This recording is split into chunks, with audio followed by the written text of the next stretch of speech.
అయితే ముఖ్యంగా మరి పార్లమెంట్ అభ్యర్థి మరి కావూరు లావణ్య గారు ఏదో నిన్న మమ్మల్ని అందరినీ పిలిచి మాట్లాడారని ఈరోజు పత్రికల్లో చూసాం. అది చాలా బాధాకరమైన విషయం. ఎందుకంటే కాంగ్రెస్ పార్టీ విషయాలన్నీ కూడా పార్టీ అంతర్గత విషయాన్ని పార్టీలో ఇంటర్నల్గా మేము కూర్చుని చర్చించుకోవడం ఆనవాయితీ మాకు. అదేవిధంగా మరి ఎన్నికల ముందు కూడా మాకు నేను ఒక విషయం మాత్రం చెప్పాను, మీరు మాత్రం అభ్యర్థితో మాట్లాడండి. ఆ అభ్యర్థులు అందరూ కూడా చెప్పేది ఏంటంటే ఇంక్లూడింగ్ మీ ఫోన్ మీరు లిఫ్ట్ చేయకుండా ఎవరో ఒకరితోటి పిఏతో తీస్తున్నారు, సరిగ్గా రెస్పాండ్ అవ్వట్లేదు అన్నారు. ఆ విషయాన్ని కొంచెం రెక్టిఫై చేసుకోమని సూచనగా చేశాం. అయితే ఆ 2 రోజులు కూడా ఏదో ఆవిడ ప్రోగ్రామ్ అయితే ఇవ్వడం జరిగింది. అంతే తప్ప పార్టీకి అనేక విషయాలను మేము అందరం కూడా కూర్చుని అందరం కోఆర్డినేట్ చేసుకొని చర్చించుకున్న విషయాల్ని రకరకాలుగా ఇలా పేపర్లో చూస్తే నేనే ఆశ్చర్యపోయాను. మరి కాంగ్రెస్ పార్టీ ఇవాళ ఉన్న పరిస్థితుల్లో మనం ఏ నియోజకవర్గాన్ని ఎంత ఖర్చు పెట్టగలమనే విషయం వాస్తవంగా రాజకీయాల్లో తిరిగినటువంటి 30 సంవత్సరాలు ఉన్నటువంటి మా అందరికీ తెలుసు, మీ అందరికీ కూడా తెలుసు ఇప్పుడున్న పరిస్థితుల్లో. అలాంటి పరిస్థితుల్లో ఏదో డబ్బు ఇవ్వమని చెప్పారని 3 కోట్లు ఇవ్వమని రకరకాల విషయాలు చెప్తున్నారు. అవన్నీ వాస్తవాలు కాదు. మేము చాలా క్లియర్ కట్గా మనం అందరం కలిసి పనిచేయవలసిన అవసరం ఉంది. మీరు విషయాన్ని ప్రతి అసెంబ్లీ అభ్యర్థితోటి ముందు మాట్లాడుకొని చెప్పడం అయితే జరిగింది. అదేవిధంగా మేడం వైఎస్ షణ్మారెడ్డి గారు మరి చింతలపూడి నియోజకవర్గం, అదేవిధంగా అదే రోజు దెందులూరు నియోజకవర్గం కూడా రావడం జరిగినప్పుడు ఆన్ ది వే మేడం గారు జానంపేట దగ్గరలో అనమాట ఆపమని చెప్పి టీ బ్రేక్ తీసుకుని తర్వాత అందరినీ తిరిగిన తర్వాత అన్న నన్ను రమ్మని లోనే పిలిచారు.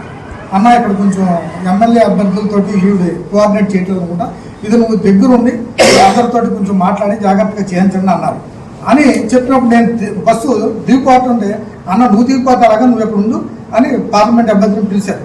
పిలిచి మేడం గారు చెప్పారు, మీరు అన్న చెప్తాడు జాగ్రత్తగా అందరితోటి కోఆర్డినేట్ చేసుకుని పనిచేయాలి, మీరేదో గెలిచేశారని చెప్పుకోవడం లేకపోతే ఎమ్మెల్యే అభ్యర్థులు కాకుండా చేయటం అనేది మన సాంప్రదాయం కాదు.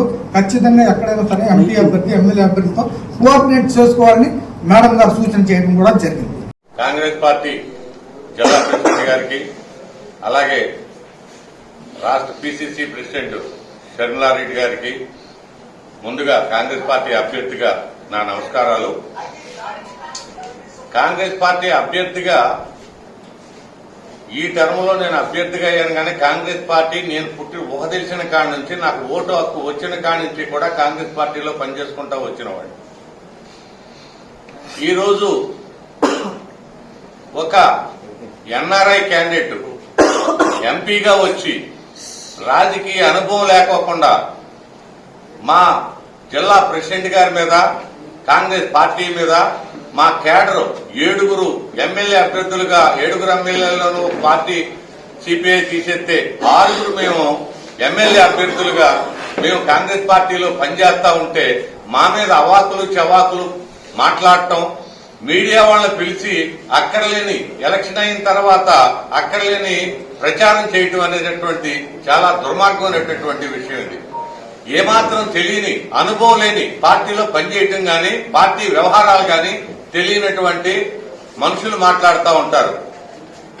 ఎంపీ అభ్యర్థిగా వచ్చినప్పుడు ఎమ్మెల్యే అభ్యర్థులు ఎంపీ అభ్యర్థులు కోఆర్డినేట్ చేసుకుని పార్టీని కుదిరినంతగా డెవలప్ చేసుకుని మనం ఓట్లేపించుకునేటటువంటి ప్రయాణం చేయాల్సినటువంటి అవసరం ఉంది. అన్ని పార్టీలు కూడా అలాగే చేస్తాయి, ఒకళ్ళనొకళ్ళు కోఆర్డినేట్ చేసుకుని. మేము పచ్చిగంట మా అందరికీ టికెట్లు కన్ఫామ్ అయ్యి ఎంపీ గారికి కూడా టికెట్ కన్ఫామ్ అయినప్పుడు మేమందరం కూడా కూర్చుని అందరం ఖర్చులు అయ్యేటటువంటి ఈ రోజుల ఖర్చుల గురించి పెద్ద విశేషం ఏముంది, గవర్నమెంటే మనకే 48 లక్షలు ఖర్చు చేసుకోవచ్చు అని చెప్పారని మనకు పర్మిషన్ ఇచ్చింది. ఆ లోబడి పాంప్లెట్లు వేసుకుంటువే గానీ ఆటోలు పెట్టుకుంటువే గానీ మనకు ఖర్చులు ఉంటాయి కదా, ఖర్చులు షేర్ చేసుకుందామని చెప్పానని మాట్లాడుకున్నాం. అందరూ క్యాజువల్ గా మాట్లాడుకున్న మాటలు ఇవి, అంతేగాని ఇందులో డిమాండ్ గానీ ఇంకోటి గానీ ఒకళ్ళనొకళ్ళు మేము ద్వేషించుకునే పరిస్థితి కాదు, కోఆర్డినేషన్ గా మాట్లాడుకున్నాం.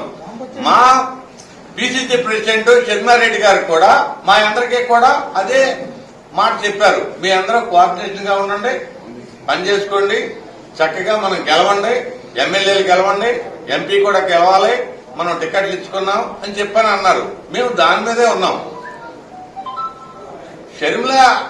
షర్మిలారెడ్డి గారు చెప్పక ముందే మన లావణ్య గారు వ్యాను దెందులూరు నియోజకవర్గంలో తిరుగుతా ఉంది ఆటో.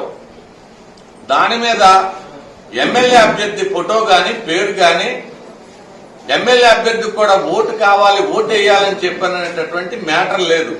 లేకపోతే అది కూడా నేను కాక మా స్టాఫ్ ఉన్నారు, వాళ్ళు అబ్జెక్షన్ చేశారు. అబ్జెక్షన్ చేయగానే మన డీసీసీ ప్రెసిడెంట్ గారికి ఫోన్ చేశాం. ఫోన్ చేస్తే డీసీసీ గారు ఏమన్నారంటే రేపటి కల్లా ఆ ఫ్లెక్సీలు మార్చేసేసి దాని మీద కూడా ఎమ్మెల్యే ఫోటోను ఎమ్మెల్యే కూడా ఓటేయమని చెప్పిన మ్యాటర్ కూడా దాని మీద పెట్టిస్తారు, మీరు వాహనం పంపించేసేయండి అని చెప్పగానే పంపించేసాం. ఇంతకు మించి రెండో ఘర్షణ జరగలేదు. కానీ ఆవిడికి టికెట్ కన్ఫామ్ కాల, నాకు టికెట్ కన్ఫామ్ కాల.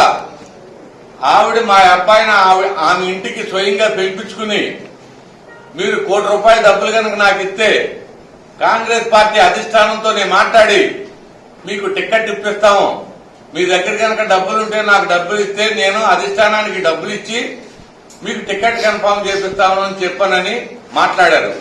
మాట్లాడితే ఏమంటే మా అబ్బాయి గారు వచ్చి నాతో చెప్తే అలాంటి పనులు ఏం చేయవసరం లేదు, మన సిన్సియారిటీ మన అవసరం పార్టీకి ఎంతవరకు ఉంటే పార్టీ మన ఎంతవరకు ఉపయోగించుకుంటుందో అంతవరకు మనం కష్టపడి చేయాలి తప్పితే ఇట్లా డబ్బులు ఇచ్చి కొనుక్కునే పరిస్థితి ఉండకూడదని చెప్పానని ఆ రోజే ఆ విషయాన్ని మేము ఎవరితో చెప్పని కూడా చెప్పలేదు.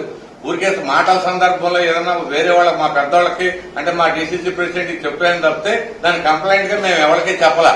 కానీ ఈ రోజున ఇంత దుర్మార్గంగా మాట్లాడతాం ఒక సిట్టింగ్ ఎమ్మెల్యేని. దయచేసి మీ పార్టీ వారికి అందరికీ నమస్కారం చెప్తా ఉన్నాను. మేము కావాలని మాకు సిట్టింగ్ ఎమ్మెల్యే కావాలని చెప్పానని చింతలపూడి ఎలీజా గారిని మేము ఎంతో రిక్వెస్ట్ చేసి ఆయన్ని మా పార్టీలో తీసుకొచ్చాం. పార్టీకి బలం వస్తుంది, పార్టీకి గౌరవం పెరుగుద్ది. 6గురిలో ఒక్కలైన సిట్టింగ్ ఎమ్మెల్యే ఉంటారు. ఆ సిట్టింగ్ ఎమ్మెల్యే వల్ల చింతలపూడి నియోజకవర్గంలో కాంగ్రెస్ పార్టీ బలపడితే దాంతో పాటుగా పక్కన ఉన్నటువంటి మా దెందులూరు కూడా బలపడుతుంది.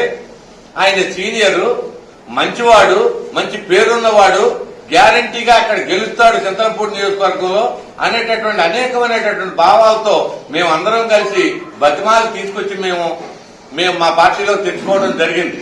కానీ అలాంటి ఆయన్ని కూడా అది ఇది మాట్లాడటం ఆమె ఏమాత్రం గౌరవం. ఎన్ఆర్ఐ అని చెప్పని అంటున్నారు. ఎన్ఆర్ఐ అంటే ఏంటి? ఆ ఎన్ఆర్ఐ అంటే అసలు మీనింగ్ ఏంటి? ఎన్ఆర్ఐని పార్టీ వాళ్ళు ఎందుకు తెచ్చుకుంటారు? ఏదో నలుగురు సత్కారంగా ఉంటారు, అవసరం అయితే నలుగురికి అయ్యే ఖర్చులన్నీ పెట్టుకుంటారు అనేటటువంటి ఉద్దేశంతో ఎన్ఆర్ఐలు తెచ్చుకుంటారు. కానీ ఈమె ఎవరికి సింగిల్ రూపాయి దెందులూరు నియోజకవర్గంలో కాంగ్రెస్ పార్టీ తరఫున నేను పోటీ చేశా, ఎలక్షన్ కూడా అయిపోయింది. ఒక్క సింగిల్ రూపాయి మాకేమన్నా ఇచ్చారా? ఎంపీ అభ్యర్థికి బాధ్యత లేదా? ఎంపీ అభ్యర్థికి ఖర్చులు అవసరం లేదా? ఖర్చులు ఉండవా? ఖర్చులు ఉంటాయి కదా. ఇంకొకటి, దెందులూరు నియోజకవర్గంలో ఎమ్మెల్యే క్యాండిడేట్ కి ఎన్ని ఓట్లు పడ్డాయో అన్ని ఓట్లు ఎంపీ ఓట్లు పడే ఉంటాయి ఖచ్చితంగా. అందులో మేము ఏదన్నా తప్పు చేస్తే మేము తప్పు చేసినట్టు. మాకెన్ని ఓట్లు వచ్చినాయో ఎంపీ గారికి కూడా అన్నే ఓట్లు వస్తాయి. ఎందుకంటే పార్టీ కట్టుబడి చేస్తాం.